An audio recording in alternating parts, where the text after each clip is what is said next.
1958, the United States government drew up a real, funded plan to set off a string of hydrogen bombs on the coast of Alaska. Not in a test range, not in an empty desert. On an inhabited coastline, to blast a deepwater harbor out of the frozen ground in a matter of seconds, the way you'd dig a ditch with a shovel. Except the shovel was nuclear.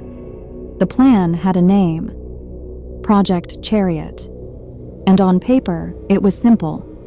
Bury several thermonuclear devices in the Alaskan tundra, set them off all at once, and let the explosion carve out a harbor where there had never been one. The first version called for 2.5 megatons of nuclear explosives, 4 smaller bombs and 2 large ones, enough to throw 70 million tons of earth into the sky. To put that number somewhere you can feel it, the bomb that destroyed Hiroshima was about 15 kilotons.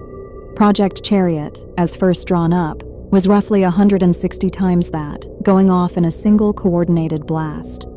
The spot they chose was a place called Cape Thompson, in the far northwest of Alaska.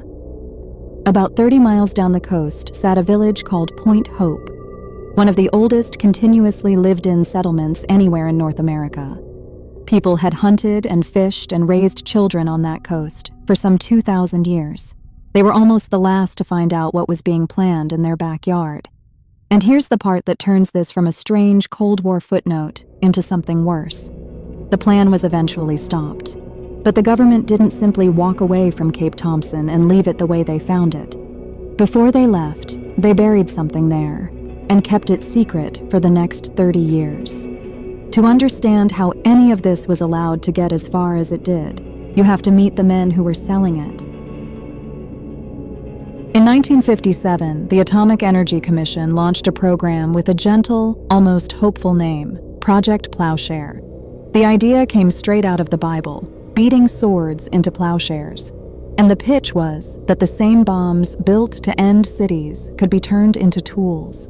You could use nuclear explosives to dig canals, to blast harbors, to move mountains for highways and mines. War made peaceful, one detonation at a time. The loudest voice behind Plowshare was a physicist named Edward Teller, often called the father of the hydrogen bomb. Teller didn't just believe in peaceful nuclear explosions, he campaigned for them. And Project Chariot was meant to be the demonstration that proved the whole concept to the world. In 1958, Teller traveled through Alaska to sell it in person. He told Alaskans the project would put them on the map, bring industry, bring jobs, bring a deepwater port to a stretch of coast that didn't have one. He spoke with the confidence of a man describing a sure thing. What he spoke less about was that the harbor he was promising would sit frozen and unusable for much of the year, with no industry anywhere near it that needed a port at all. The men driving Plowshare were so eager, so certain, that a writer who later documented the whole affair gave them a nickname that stuck. He called them the Firecracker Boys. So here's a fair question to hold on to as this goes on. What do you call it when a government decides the fastest way to build a harbor is to set off the equivalent of 160 Hiroshimas next to a town, and treats the people who live there as a detail to be managed? Because before any bomb could go off, the AEC needed to be able to say the blast would be safe, so they commissioned a study. And that study did not go the way they wanted. Cape Thompson is not empty land. From a plane, it can look like nothing. Gray sea, brown tundra, no roads, no towns. But that emptiness is an illusion that has cost people dearly all over the Arctic. The coast around Cape Thompson is part of the homeland of the Iñupiat. 30 miles north sits Point Hope, Tikigak in the people's own language, a community that has lived on that point of land for some 2,000 years, making it one of the oldest continuously occupied settlements on the continent. The people there were and are hunters. They live off what the land and the sea provide. Caribou that move across the tundra in great herds, fish from the rivers, seals and bowhead whales from the water. Their food doesn't come from a store 300 miles away. It comes from the ground and the ocean right where they stand. That single fact, that the people of Point Hope ate directly from the land the government wanted to irradiate, should have been the first and most important question anyone asked. Instead, it was treated as an obstacle to be smoothed over. When the AEC began moving toward Project Chariot, it started the process of transferring the land at Cape Thompson out of public hands and into its own. The people of Point Hope, who had hunted that exact ground for longer than the United States had existed, were not meaningfully consulted about a plan to detonate millions of tons of nuclear explosives upwind of their home. The government's own scientists were sent north to study the area and confirm it could be done safely. What those scientists actually found pointed in the opposite direction, and it started with something as small and as easy to overlook as moss. To approve Project Chariot, the AEC needed a bioenvironmental study, a survey of the plants, the animals, the water, and the people around Cape Thompson that would show the blast wouldn't cause real harm. University of Alaska scientists were brought in to do the work. The expected answer was reassurance. What they found instead was a chain. Out on the Arctic tundra, the ground is carpeted with lichen, the slow-growing moss that blankets the far north. Lichen has no roots. It pulls what it needs directly out of the air, and that means it also pulls in radioactive fallout, including the fallout already drifting across the whole planet from years of atmospheric bomb testing, and concentrates it. Caribou eat lichen. They eat enormous quantities of it all winter long. So the radioactivity the lichen pulled from the air built up in the caribou, and the people of Point Hope ate the caribou. It was a staple of their diet, season after season. The scientists had stumbled onto something the AEC had not wanted to hear. Radioactive contamination in the Arctic didn't just blow away and disperse. It moved with unusual efficiency up the food chain, from lichen to caribou to people, concentrating at every step until it arrived in the bodies of the very families living next to the proposed blast site. If you watched our last video, that pattern should sound familiar. In the farmlands of Washington state, radioactive iodine moved from grass to cows to milk to children. Here, in the Arctic, the same physics ran through different links, lichen, caribou, hunters, and arrived at the same place, inside ordinary people who never agreed to any of it. The study meant to clear Project Chariot had instead handed the government a clear warning. And what happened next tells you everything about which one the government cared more about. When scientists find something inconvenient, there are two things an institution can do. It can listen, or it can deal with the scientists. At least two of the researchers connected to the Project Chariot studies learned firsthand which one the University of Alaska chose. Leslie Virek was a biologist doing contract work tied to the project. As he came to understand what the bioenvironmental data actually showed and how the findings were being handled, he refused to keep quiet about it. In 1961, he resigned in protest. The university chose not to keep him on staff. William Pruitt was a zoologist whose research fed directly into the question of how radiation would move through the Arctic food chain. When pressure came to soften his report, to make the conclusions easier for the AEC to live with, Pruitt pushed back. He would not let his science be edited into something it wasn't. In February of 1962, his report was censored and he lost his job. He spent years bouncing between temporary positions before finally landing, at the end of the decade, at a university in Canada. The university's president at the time backed Project Chariot, and the treatment of the scientists who'd raised the alarm stayed a sore subject in Alaska for decades. Vindication did come. In 1993, the Alaska State Legislature honored Pruitt for what it called his allegiance to truth and personal integrity, and the University of Alaska gave him an honorary doctorate. But that was more than 30 years after they'd run him off, long after the damage to his career was already done. Sit with the shape of that for a second.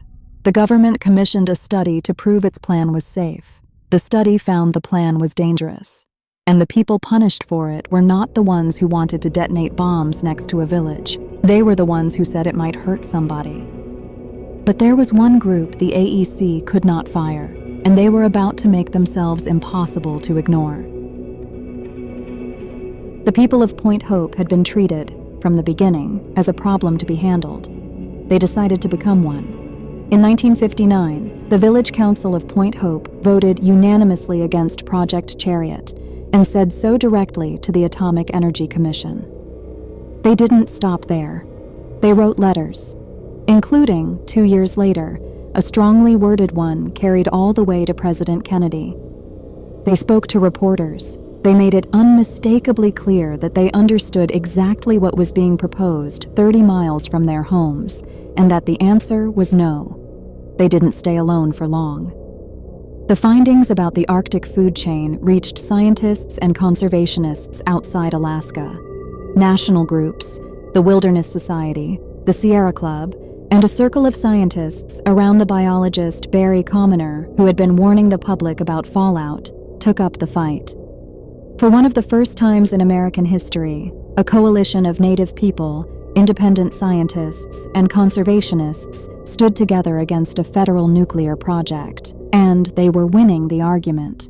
In 1962, the Atomic Energy Commission quietly backed down. It announced that Project Chariot would be, in its own careful phrase, held in abeyance, not canceled. Held. To this day, the project has never been formally canceled, but the bombs were never buried, and the harbor was never blasted. The village had beaten the Firecracker Boys. What happened at Point Hope didn't end there. The fight taught Alaska Natives across the territory that organizing worked, and that momentum fed directly into the movement that produced the Alaska Native Claims Settlement Act of 1971, one of the largest land settlements in American history. Historians often point to Project Chariot as one of the births of the modern environmental movement, too. A village of a few hundred people had stopped the United States government from detonating hydrogen bombs in its backyard. It should have been the end of the story. It wasn't, because the government had already done something at Cape Thompson that nobody would learn about for 30 more years. In 1992, a researcher named Dan O'Neill was digging through old Project Chariot files for a book he was writing, and he found a record of something that had never been made public. Back in 1962, the same year the project was shelved, government scientists had run one last experiment at Cape Thompson. They wanted to study how radioactive material would move through Arctic soil and water if a bomb ever did go off there, so they brought radioactivity to it. Over a few days in August, they trucked in soil contaminated by an actual nuclear test in Nevada, along with other radioactive material made in a lab, and they used it to run tracer experiments on the ground and in a nearby creek. When they were done, they didn't take it home. They scraped the radioactive material into a mound, a pile a few feet high and a few hundred square feet across, and covered it with dirt. The permafrost was too hard to bury it properly, so they essentially left it sitting near the surface. And they didn't tell the people of Point Hope, who were still hunting and fishing that same coast, that any of it had ever happened. For 30 years, that mound sat there, unmarked and unmentioned, while a community that had fought a nuclear bomb out of its homeland lived a few miles away, never knowing the government had quietly left radioactive waste behind anyway. When O'Neill's discovery came out, the people of Point Hope, who had long worried about cancer rates in their small community, demanded it be removed.